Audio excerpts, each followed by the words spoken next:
மற்றும் சோசியல் மீடியாக்களில் தமிழ் திரைப்பட தொழிலாளர் சம்மேளனம் என்று ஒரு அமைப்பு 606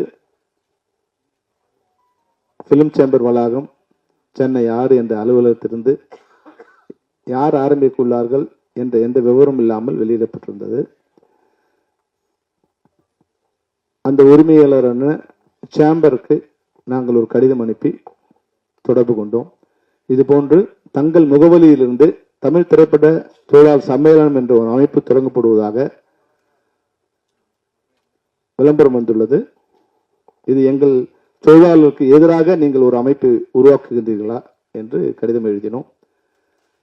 அதனுடைய செயலாளர் திரு கிருஷ்ணா ரெட்டி அவர்கள் இதுபோன்று எந்த அமைப்பும் சேம்பர் தொடங்கப்படவில்லை, அதுபோன்ற அமைப்பை தொடங்குவதற்கு யாருக்கும் நாங்கள் உரிமையும் அழைக்கவில்லை, யாரோ சிலர் எங்களுடைய அனுமதி இல்லாமல் இதுபோன்று எங்களுடைய விளம்பர முகவரியை பயன்படுத்தியுள்ளார்கள் என்று தகவல் தெரிவித்தார்.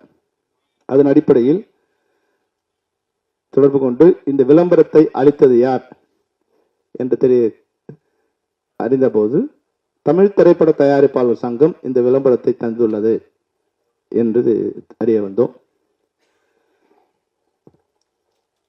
தற்பொழுது தென்னிந்திய திரைப்பட தொழிலாளர் சம்மேளனத்துக்கு நான் பொறுப்பேற்று ஏறக்குறைய 9 ஆண்டுகள் ஆகின்றது.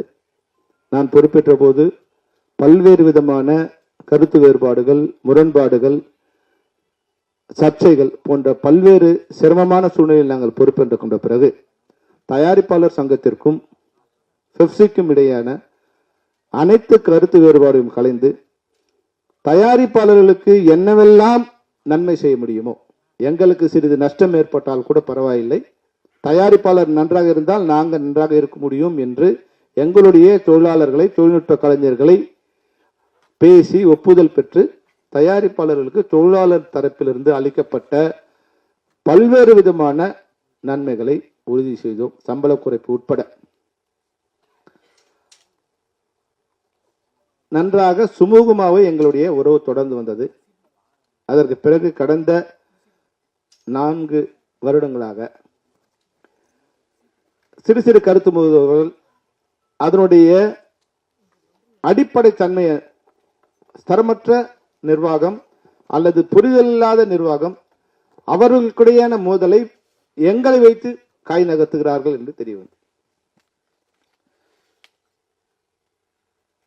ஒரு இண்டஸ்ட்ரி, ஒரு அமைப்பா இருந்தா ஒரு முடிவெடுக்க நல்லா இருக்கும். அதனால தயவு செய்து நீங்க தமிழ் திரைப்பட தயாரிப்பாளர் சங்கமும் நடப்பு தயாரிப்பாளர் சங்கமும் இணைந்து பணிபுரிய வேண்டும் என்று பெப்சியோட சார்பில் பல்வேறு முறை நாங்கள் வேண்டுகோள் கொடுத்தோம். எங்களை பொறுத்த வரைக்கும் தயாரிப்பாளர் பிரிஞ்சிருந்தா நல்லது, ஏன்னா எங்களுடைய ராஜ்யம் நடக்கும். ஆனா அது மாதிரி ராஜ்யம் பண்றதுக்கு நாங்க வரல. இந்த இண்டஸ்ட்ரி நல்லா இருந்தா நாங்க நல்லா இருப்போம். ஏன்னா இந்த இண்டஸ்ட்ரியில நாங்க தான் 30-40 வருஷம் இருக்கோம். நாங்கள் என்பது தொழிலாளர்கள், தொழில்நுட்ப கலைஞர்கள். இந்த மேடையில் இருக்கவங்க சரி, யார் உள்ள வந்தாலும் ஒரு 30 வருஷம் 35 வருஷம் இருக்கும். ஆனா திரைப்பட தயாரிப்பாளர்கள் அவங்க வந்தவன காணாம போயிடுறாங்க, இல்ல சிரமப்படுறாங்க. அப்போ அவங்க நல்லா இருந்தாங்கன்னா நம்ம இண்டஸ்ட்ரி நல்லா இருக்கும், நம்ம நல்லா இருப்போம். இதையெல்லாம் தொழிலாளர்களுக்கு சொல்லி அவர்களை ஒப்புவித்து அவருக்கு எல்லா நன்மையும் நாம் செய்து வந்தோம். இப்போ இந்த அறிக்கை எழுதுவதற்கு காரணம் என்ன? பேசிக்கா ஒரு 2 விஷயம் தான் இருக்கு. ஒண்ணு, நடப்பு தயாரிப்பாளர் சங்கம்னு ஒன்று இருக்கு, அதுக்கு நீங்க ரெட் போடணும், அவங்க கூட ஒர்க் பண்ணக்கூடாது அப்படின்னு சொன்னாங்க. நாங்க சொன்னோம், அவங்க 300 பேர் உறுப்பினர் இருக்காங்க, அதுல 250 பேர் உங்களோட உறுப்பினர்கள். நீங்க அவங்க மேல எந்த நடவடிக்கை எடுக்காம எங்களை வச்சு அவங்கள அடிக்க சொல்றீங்களா? சரியா வராது. ஒருவேளை நீங்க நடவடிக்கை எடுங்க, அப்புறமா பார்க்கலாம் அப்படின்னு. அவங்க பலமா இருக்காங்க, அதனால அந்த நடவடிக்கை எடுக்க முடிஞ்சதோ எடுக்க முடியலையோ, அதுக்கப்புறம் அவங்க 2 பேரை உட்கார வச்சு இந்த சம்பள பேச்சுவார்த்தையில அவங்க மூலம் தான் பேசப்பட்டது. நடப்பு தயாரிப்பாளர் சங்கமும் தயாரிப்பாளர் சங்கம் இணைந்து தான் எங்களுடைய சம்பள பேச்சுவார்த்தைலாம் ஏதோ நான் வற்புறுத்தினா இங்க இருக்கிற உறுப்பினர்லாம் தெரியும். சம்பள பேச்சு அவங்க தயாரிப்பாளர்கள் வாழ்வாதாரத்தை தீர்மானிக்கின்ற, இல்ல அவர்கள் பொருளாதாரத்தை தீர்மானிக்கின்ற சம்பள பேச்சுவார்த்தையில் எத்தனை நிர்வாகிகள் கலந்து கொண்டார்கள்? ஒரே ஒரு முறை கூட அனைத்து நிர்வாகிகளும் கலந்து கொண்டு ஒரு கூட்டத்தை நடத்தியதில்லை அவர்கள். ஒரு முறை கூட.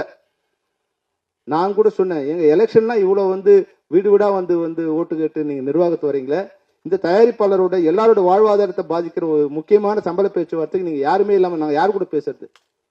பல்வேறு முறை நாங்க 4 மணிக்கு வர சொல்லுவாங்க, 4 மணிக்கு போவோம், 5 மணிக்கு, 6 மணிக்கு, 7 மணிக்கு ஒருத்தர் வருவாரு, 6:30 மணிக்கு ஒருத்தர் வருவாரு, 6:30 மணிக்கு வந்தவர் 7 மணிக்கு போயிடுவாரு, 7 மணி வந்து 8 மணிக்கு போயிடுவாரு. நேத்து வந்தவர் இன்னைக்கு வர மாட்டாரு, இன்னைக்கு வந்தவருக்கு நேத்து என்ன பேசணும்னு தெரியாது. இதையெல்லாம் நான் சொன்னா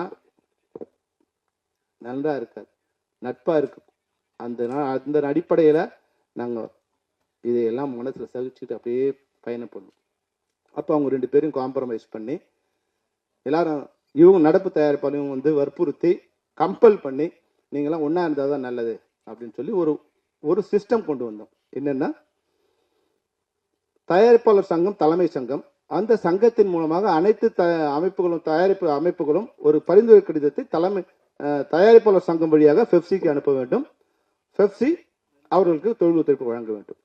இதை கொள்கை அளவில் நாங்கள் ஏற்றுக்கொண்டோம். நடப்பு தயாரிப்பாளர் சங்கத்தில் எதிர்ப்பு தெரிவிப்ப போது நாங்கள் அவர்களை இப்படி இருந்தால் மட்டும்தான் பணி செய்ய இயலும், இது நீங்கள்லாம் ஒன்னா இருந்தாதான் நல்லது என்று அவர்களுக்கு வற்புறுத்தி அந்த கொள்கைக்கு ஒப்புவித்தோம். செய்திகளை உடனுக்குடனும் துல்லியமாகவும் தெரிந்து கொள்ள சப்ஸ்கிரைப் பண்ணுங்க.